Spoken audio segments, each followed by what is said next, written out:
Bible कहती है कि परमेश्वर आदम और हव्वा से मिलने के लिए अदन की वाटिका में आते थे। अगर आप उत्पत्ति की पुस्तक उसका 3 अध्याय और 10 पद पढ़ेंगे, वहां लिखा है, उसने कहा कि मैं तेरा शब्द बारी में सुनकर डर गया, क्योंकि मैं नंगा हूं इसलिए मैं छिप गया हूं। एक दिन पहले तक सब कुछ ठीक था। परमेश्वर और मनुष्य की अद्भुत संगति होती थी, जैसे हम लोग संगति में बैठे हैं। लेकिन एक दिन जब परमेश्वर आदम और हव्वा से मिलने के लिए आया, लिखा है वो आदम परमेश्वर की उपस्थिति से छिप गया और डरने लगा। इसके पीछे कारण है, आदम और हव्वा ने पाप किया और वो परमेश्वर की उपस्थिति से छिपने लगे। न केवल इतना, लेकिन अगर आप 24 पद पढ़ेंगे तो वहां लिखा है, और इसलिए परमेश्वर ने आदम को निकाल दिया। जिस परमेश्वर ने प्रेम किया, चिंता की, जिसने मनुष्य को बनाने से पहले उसकी सारी आवश्यकताओं को बनाया, अपनी समानता उसे दी, उससे प्रेम किया, बाइबल कहती है कि एक दिन परमेश्वर ने उसको अदन की वाटिका से अर्थात अपनी उपस्थिति से निकाल दिया। ठीक इसी तरह एक दिन मेरी छोटी बेटी, जिसका नाम आरविका है, वो किसी बात पर झगड़ा कर रही थी।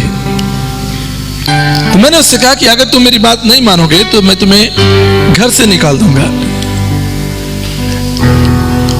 और वो थोड़ा गुस्सा कर रही थी। मैंने उसका हाथ पकड़ा और रात 11 बजे अपने घर के बाहर उसे मेन गेट के बाहर खड़ा कर दिया। मैंने कहा तुम नहीं आ सकती, मैंने तुम्हें घर से बाहर निकाल दिया। और मैंने दरवाजा बंद कर लिया। मैं अंदर आके सोफे पर बैठ गया। लेकिन आप समझ सकते हैं कि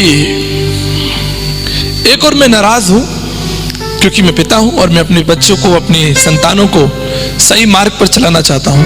मैं चाहता हूं कि वो मेरी आज्ञा में रहें, मेरी सुरक्षा में रहें, मेरी बातों में उनके लिए जीवन है, शांति है, संपूर्णता है। लेकिन दूसरी तरफ एक क्रोध है, प्रेम भी है, क्रोध भी है। वो लगभग 5 मिनट बाहर खड़ी रही, रोती रही। लेकिन उसके बाद मैंने दरवाजा खोला और मैंने उसे अपने घर में बुलाया, उसे गले लगाया और लगभग 1 घंटा उससे बातचीत की और उससे प्रेम किया। ये कहानी यहां खत्म हो सकती थी। परमेश्वर ने सृष्टि की, मनुष्य को बनाया, उससे प्रेम किया। फिर एक दिन परमेश्वर को गुस्सा आया क्योंकि पाप किया और परमेश्वर ने उसे अदन की वाटिका से निकाल दिया। ये बाइबल यहां खत्म हो सकती थी, ये अध्याय यहां खत्म हो सकता था। लेकिन जैसे जैसे आप आगे पढ़ेंगे आप देखेंगे कि वो परमेश्वर किस तरह से बार बार उस मनुष्य की चिंता करता है और उसके पीछे आता है। ये परमेश्वर का स्वभाव है। किसी ने कहा कि मनुष्य परमेश्वर के बगैर नहीं रह सकता, लेकिन आज की सुबह मैं आपको बताना चाहता हूं कि अगर मनुष्य परमेश्वर के बगैर नहीं रह सकता तो परमेश्वर भी मनुष्य के बगैर नहीं रह सकता। ये एक सच्चाई है।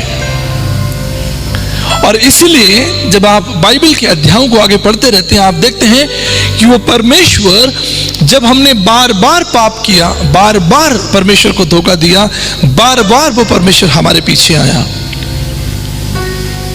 बार बार उसने हमारे साथ संगति की।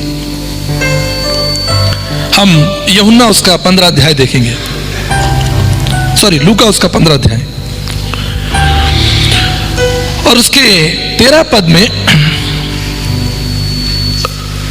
लिखा है कि बहुत दिन ना बीते थे कि छोटा पुत्र सब कुछ इकट्ठा करके दूर देश चला गया और वहां कुकर में अपनी संपत्ति को उड़ा दिया।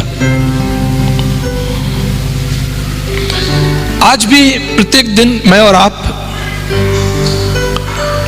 बहुत सी बुराइयों को पापों को करके परमेश्वर के साथ उस रिश्ते में बाधा डालते हैं। लेकिन क्या वो परमेश्वर हमें छोड़ देता है? क्या वो परमेश्वर हमें